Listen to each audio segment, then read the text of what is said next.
Hello everyone, नमस्ते। देख्न सक्नुहुन्छ तपाईँ धनगढीको मौसम। अहिले पानी परेर मलाई भने धेरै चिसो लागिरहेको थियो।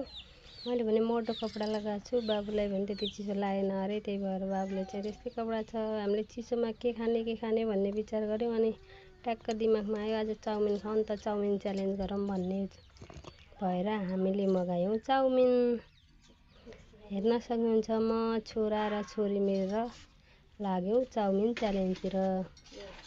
पहिलो नम्बरमा चाहिँ हामीले कोकोकोला चेस गऱ्यौँ। तिनैजनाले कोकोकोला चेस गरिसकेपछि टेस्ट पनि गऱ्यौँ। त्यसपछि कुरकुरे टेस्ट गऱ्यौँ। अनि लाग्यौँ हामी चाउमिन खानातिर। 1 2 3 गो। हाम्रो बाबुले त पहिले नै ठुलो घाँस हालिसकेको थियो। सायद बाबुले नै जित्छ कि जस्तो लागिरहेको थियो मलाई। बाबुले नै जित्यो।